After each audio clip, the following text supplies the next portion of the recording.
안녕하세요. 펜타클 선생입니다. 이번에는 입시막설로 제가 특집을 좀 준비를 했습니다. 이번에 추석 연휴가 매우 길지 않습니까? 다들 뭐 다양한 계획을 세워 놓으셨을 텐데 고등학생 부모님들은 이제 아이들 눈치 보느라고 눈치 보지 말고 그냥 가세요. 어디 놀러 가고 싶으시면 괜찮습니다. 네. 뭐 공부도 지가 하고 대학도 지가 가는 거죠. 뭐. 네.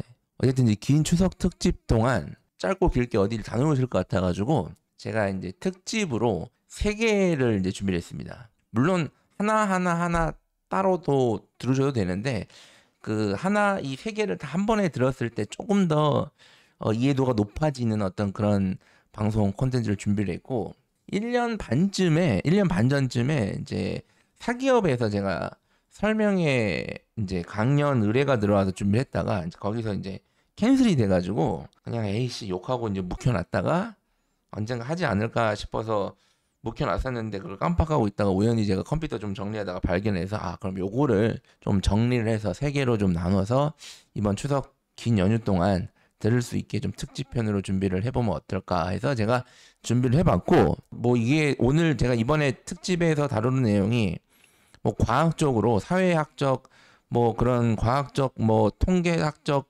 그런 조사 기법을 한 건 아니고요. 그냥 제가 입시 관련 일을 오래 하면서 겪은 저의 뇌피셜을 가지고 이제 구성을 해봤다는 거. 근데 막상 들으면 상당히 과학적일 거라는 거. 그래서 일단은 이번 시리즈 첫 편으로는 성적을 결정하는 요인, 그 다음에 시기별로 그 요인들이 어떻게 영향을 미치는지. 시기비는 이제 초등학교, 중학교 이렇게 학교별로 제가 구성을 했고, 요거에 대해서 일단은 좀 다뤄보도록 하겠습니다. 자, 가장 첫 번째 요인은 뭐 다 알다시피 이제 타고난 지능이죠. 지능. 머리죠. 타고난 머리. 이게 유전 가능성이 매우 높으나 유전이 아니거나 안 될 수도 있어요. 이게. 물론 제가 보면 높은 확률로 부모님이 똑똑하시면 뭐 부모님이 예를 들어서 고학력자시면 아이도 똑똑한 확률이 매우 높습니다. 매우 높아요. 실제로 아마 그 의사들 자녀 조사해 보면 이제 실제 의대를 다니거나 아니면 상위권 대학 진학한 경우가 되게 많을 거예요, 아마. 그래서 일단은 타고난 지능이 되게 물론 부모님이 다 의사시지만 공부를 되게 못하는 경우도 있습니다. 이건 이제 100%는 아니에요, 이게.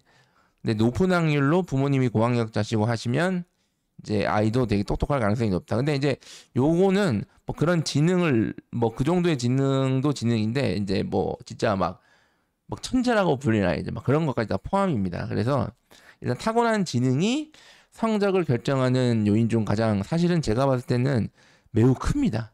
이게 매우 커요, 사실. 그러니까 이거를 사실 넘을 수 없어요, 솔직히 말씀드리면. 재능을 뛰어넘을 수 없어요. 재능을.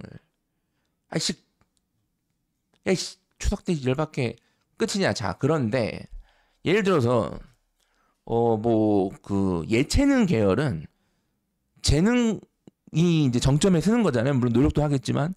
그렇죠. 그러니까 1등만 기억하는 거잖아요. 그런데 대입은 1등만 기억하는 게 아니에요. 예를 들어 서울대 의대 한 명만 들어가는 건 아니잖아요. 그리고 의대 전체로 치면 3,000명 가까이 들어가잖아요. 그리고 전국에 있는 모든 학생이 의대 노리는 거 아니잖아요. 그렇죠. 그러니까 이게 계속 디테일하게 서열화되어 있단 말이에요. 그러니까 꼭 재능이 뛰어난 애들만 원하는 걸 쟁취하고 걔만 기억하는 그런 세상 시스템이 아니란 말이에요. 물론 중요하지만. 그 다음이 이제 환경입니다. 환경은 이제 후천적 요인이죠. 일단 이제 돈이 나올 건데, 돈도 물론 환경인데, 이제 좀 제가 나눴어요, 요거는. 그 환경 같은 경우에 일단 가정 환경인데, 여기서 말하는 가정 환경을 일단 경제력은 제가 따로 나눌까 빼고, 뭐 되게 중요합니다. 가정 환경이 예를 들어서 부모님이 항상 책을 읽는 분위기다. 분위기라든지, 이런 것들. 부모님이 교육에 관심이 많다. 아니면 부모님이 교육에 관심이 없다. 전 뭐 교육에 관심이 없다고 나쁘다고 생각하지 않습니다. 그럴 수 있죠. 뭐 여러 가지 요인이죠. 뭐 예를 들어서 뭐 결손 가정이다. 이것도 되게 영향을 많이 줍니다. 사실상. 뭐 기초 근데 이건 경제적 요인이니까 등등등등 이제 다양한 가정 환경이 있겠죠. 그리고 이제 지역 환경도 있습니다. 지역 환경이란 거는 뭐 대치동에서 태어나서 자란 학생이랑 저기 시골에서 태어나서 자란 학생이 좀 어쨌든 차이가 있을 수밖에 없죠. 사교육 인프라도 다르고 어쨌든 교육에 대한 관심도도 다르니까. 그 제 기억으로는 저는 이제 고향이 안동이니까 그 초등학교 때 시골에 자주 놀러 갔단 말이에요.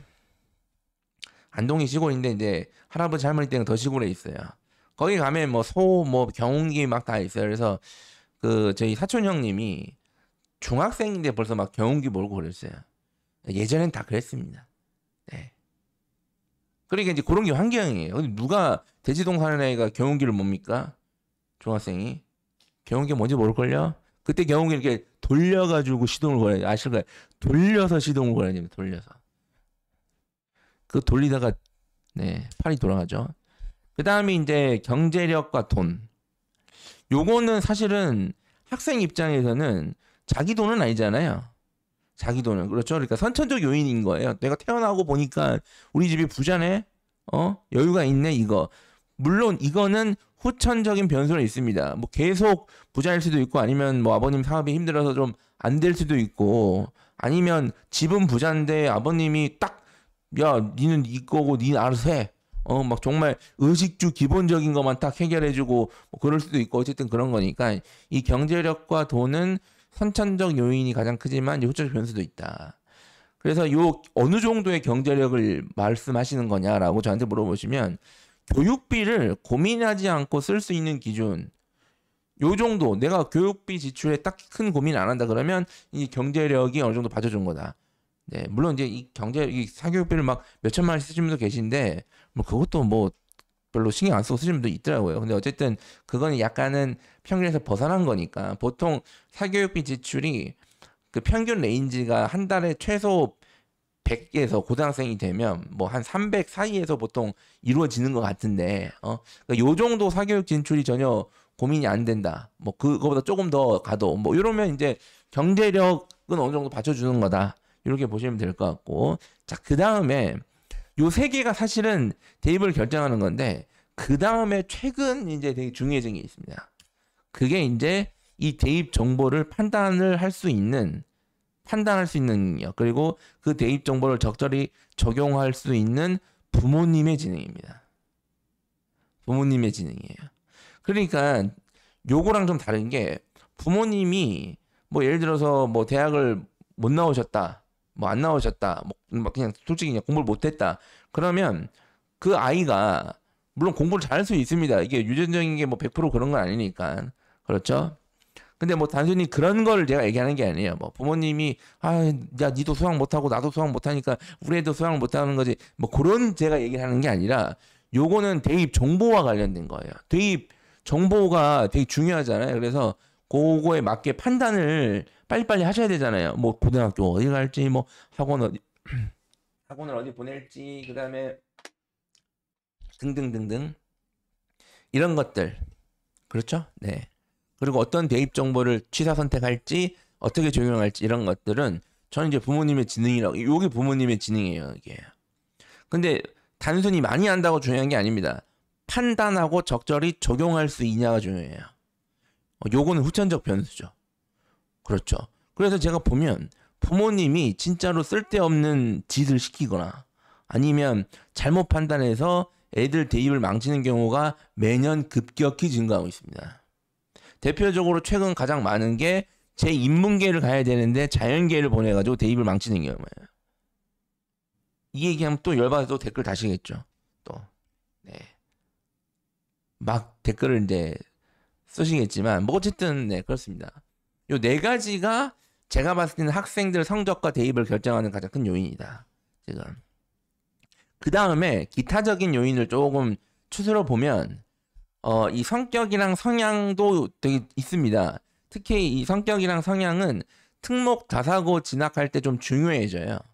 이게 예를 들어서 좀 이렇게 저는 아이인데 저는 뭐 사람이랑 대하는 것도 별로 안 좋아하고 사람 만나는 것 자체를 그렇게 좋아하지 않습니다. 사실상 저는 집에 혼자 한 달이든 두 달이든 내두면 전혀 불만 없이 그냥 있습니다. 저는 그런 사람이에요. 원래 그래요. 원래.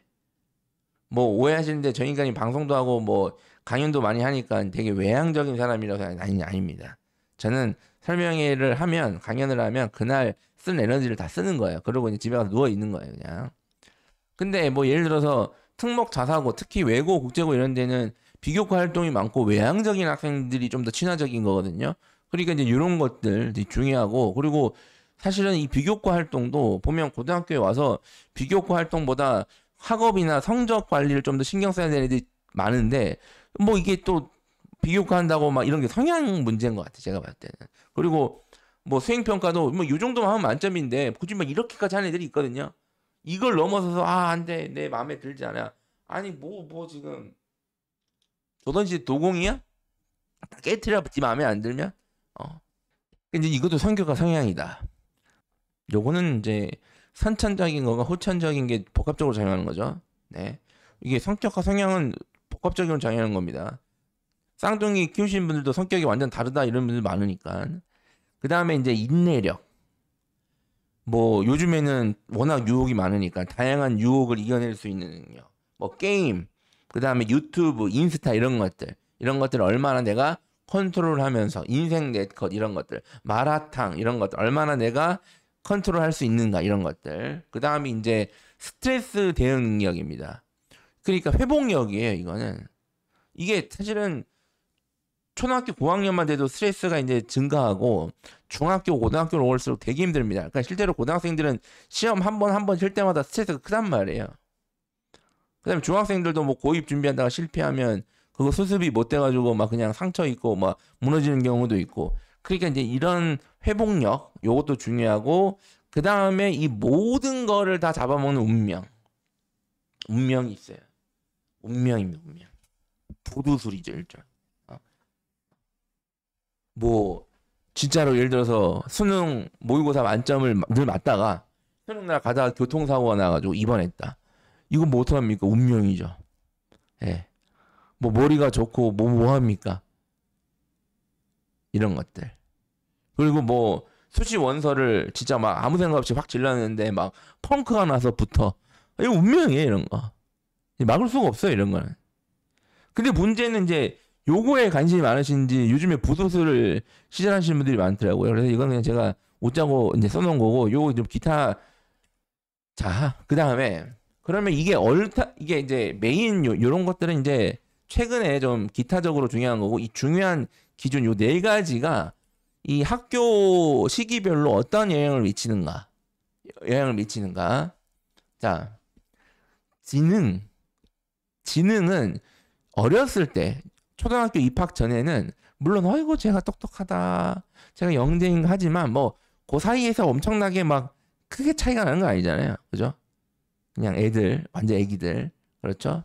근데 초등학교 올라오면 이제 눈에 띄죠, 확실히. 아, 쟤는 뭐지? 쟤는 확실히 영재. 쟤는 머리가 매우 좋네. 쟤는 뭔가 학원에서도 뭔가 진도가 쭉쭉 나가고 뭐 등등 이런 식의 영향이 생기죠. 그 다음에 이제 중학교, 고등학교 올수록 사실은 여기서부터 이제 누적된 것도 있고 매우 강력한 영향을 미칩니다. 강력한 영향을 미쳐요. 그러니까 이 재능충들을 이기기가 어려워요. 사실상. 진짜로.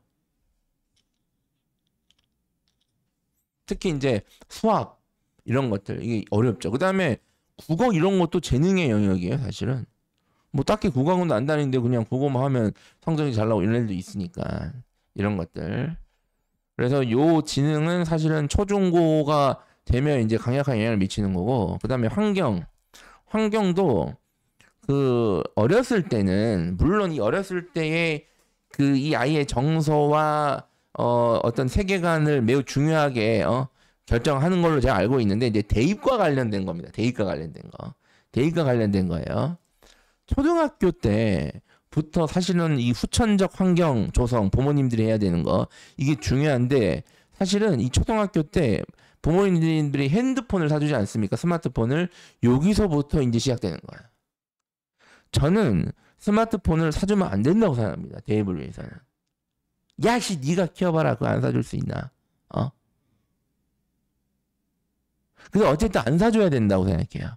근데 핸드폰 사줘놓고 스마트폰 사줘놓고 맨날 제가 유튜브 보느라고 핸드폰을 잡고 나 맨날 공부 안 해요. 그거 누가 사줬냐 이거예요. 그거 아니 근데 안 사줄 수가 없어요. 아 근데 안 사줄 수가 없어 사줬는데 제가 맨날 핸드폰 갖고 막 미치겠어요. 그거 누가 사줬냐고요 그거. 아 근데 안 사줄 수가 없다니까요.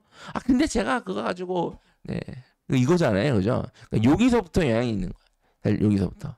그리고 초등학교 막 고학년으로 갈수록 이제 뭐 학군지로 이동한다던가 아니면 학군지를 벗어나서 뭔가 다른 환경을 준다던가 그다음에 학원 등등을 이제 어떻게 이제 한다던가 그렇죠? 뭐 이런 것들 이런 것들이 이제 영향을 미치죠. 그리고 이제 중학교 고등학교 때는 당연히 계속 큰 영향을 미칩니다. 이 환경적인 게 아까도 말씀드렸듯이 이제 대치동에 있는 중학생들은 경운기를 한 번도 몰아본 적이 없을 거예요. 타본 적도 없을 겁니다 아마. 네. 살아있는 소를 자주 살아있는 소도 못 봤을걸요 아마. 반 이상은 난 못 봤을 거라고 봐. 살아있는 소 보기가 어렵습니다 실제로. 살아있는 호랑이는 볼 수 있죠. 동물원 가면 볼 수 있잖아요. 근데 동물원에 소가 없잖아요. 동물원에는 보통 식탁 위에서만 보잖아요. 요리로 된 소만. 살아있는 소를 어떻게 보냐 이거. 요즘에는 할아버지 할머니 요즘에 애들 할아버지 할머니도 막 할아버지 할머니들이 세대가 다르다 보니까 옛날에 막 시골에서 할아버지 할머니는 거의 높은 확률로 시골에서 농사 짓고 뭐 마당에 닭 왔다 갔다 하고 뭐 그죠? 도사견들 막 몇 마리씩 키우고 근데 그 다음 주에 가면 몇 마리 사라지고 막 이런 거 그러니까 이런 거였는데 지금은 아니잖아요. 그죠? 할아버지 할머니도 저희 옆집 사세요. 뭐 옆동 사세요. 뭐 지하철 타고 가요. 우리 할아버지 집. 네. 뭐 그러니까 소를 볼 일도 없다 이거야. 소를 볼 일도. 그러니까 옛날에 개그맨이 그런 얘기 했잖아요. 그 소는 누가 키우냐고 소는. 고등학교 정도 오면 이제 사실은 그 고등학교의 이제 유형에 따라서 환경적인 요인, 그다음에 학원을 어떻게 활용할 수 있냐 이 요인 등등등. 네. 그다음에 이제 돈은 사실은 태어날 때부터 계속 강력한 영향이에요. 돈은 이게 예를 들어서 그 유치원도 영어 유치원 막 이런 거 보낸다던가 아니면 막 유학을 막 조기 유학을 막 보낸다던가 하면 기본적으로 어학에 금방 노출이 되니까 그렇죠. 영어와 관련된 어느 정도 수준에 빨리 도달할 가능성이 확실히 높잖아요. 그렇죠? 그리고 사실은 이게 요즘에 이제 맞벌이 부부도 많으신데 내가 엄마나 아빠 중에 한 명이 경제 생활을 안 해도 충분히 경제력을 여유가 있다. 그러면 이 육아를 한 명이 담당하는 거잖아요. 그러면 그 육아를 한 명이 담당하면서 뭐 할 것 같아요? 뭐 그냥 라면 끓여주고 그냥 저기 뭐야 뽀로로 틀어주고 이렇게 케이팝 데모넌터스 틀어주고 야나 자야 임마 배고파 뭐 시켜줄게 이러진 않을 거잖아요. 그러려면 그냥 맞벌이 하셔요. 그렇게. 그렇죠? 그러니까 이제 육아 교육이 어렸을 때부터 막 엄마표 영어 뭐 엄마표 뭐 이렇게 많잖아요. 요즘 보니까 엄마표 수학 뭐 그렇죠. 뭐 책도 읽어주고 막 그러니까 이게 사실은 엄마든 아빠든 육아에 전념할 수 있는 거는 이제 경제력이 받쳐줘야 된단 말이야. 그리고 이 경제력은 계속 초등학교, 중학교, 고등학교에 갈수록 다양한 사교육비, 그렇죠. 그 다음에 특목 자사고도 돈이 있어야 갑니다. 특목 자사고 준비도 돈이 있어야 해요. 사실상. 그러니까 그런 것들에 대해서 계속 영향을 미치는 거예요. 계속. 그 다음에 이제 정보 활용. 부모님들이 대입 정보를 어떻게 천입니다. 어떻게 활용하고 판단하느냐. 이거는 뭐 유치원 때는 뭐 예를 들어서 유치원 어느 유치원 보내요. 저기 유치원 보내면 말 안 하잖아요. 뭐 지금 중학생 부모님들은 어느 고등학교 갈지 고민 많은데 옛날에 유치원 어디 보낼지 고민이 아니라 유치원 씨가 왜 맨날 대기인 거야. 언제 가는 거야. 막 이런 고민을 한 거죠. 그죠? 그다음에 초등학교도 이 초등학교 가면 망해 뭐 그런 거 없잖아요. 근데 이제 중학교 때부터는 이제 대입 정보에 대해서 이제 판단을 하기 시작해야 돼요. 뭐 어느 고등학교를 가냐, 어느 학원을 가냐, 어떤 코스를 또 밟아야 되냐, 그다음에 뭐를 중요하게 생각해야 되냐 등등 이런 것들. 그다음에 이제 고등학교에 오면 이게 엄청나게 중요해집니다. 당장 뭐 인문계, 자연계, 그다음에 과목 선택은 어떻게 하냐, 그다음에 나중에 대입 전략을 뭐 내신이 망했는데 어떻게 하냐, 수능은 또 어떻게 공부하냐, 이 전화는 또 어떻게 하냐, 여름방학 어떻게 하냐, 겨울방학 어떻게 하냐, 뭐 수행평가 어떻게 하냐, 비교과는 어떻게 하냐, 그 다음에 이 모든 정보를 어느 학원 설명회 가서 듣냐, 어느 놈 말을 듣냐, 어느 유튜브를 보냐, 이런 것들. 이제 강력한 영향을 준다. 이렇게. 그래서 이 다음 편은 미리 좀 알려드리면 이 다음 시리즈는 다음 편은 이 성적을 결정하는 요 요인들이 어떻게 이제 대학을 결정하는지를 이제 제가 이제 보여줄 거고 어쨌든 제가 이번 첫 편은 이렇게 성적을 결정하는 요인이 있고 요게 시기별로 이렇게 강력한 영향을 준다. 물론 여기 보면 돈이 유아 때부터 계속 강력한 영향을 주지만 그럼 돈만 많으면 무조건 대학을 잘 가냐? 아니죠. 아시겠지만 그건 아닙니다. 그건 아니에요. 요게 다 연결이 돼 있어요. 이런 것들이 어떻게 다. 그래서 요게 어떻게 작용했을 때 어떻게 대학 결과가 이루어지는지를 제가 다음에 제가 알려드리도록 할 테니까 야씨 이거 왜 한 번에 다 안 올리고 열받게 짜치게 제 마음입니다. 시리즈예요. 시리즈. 그리고 어차피 한 번에 다 이어서 붙여면 안 보실 거잖아요. 길다고. 네. 저는 최대한 빨리 다음 또 시리즈로 찾아뵙도록 하겠습니다. 감사합니다.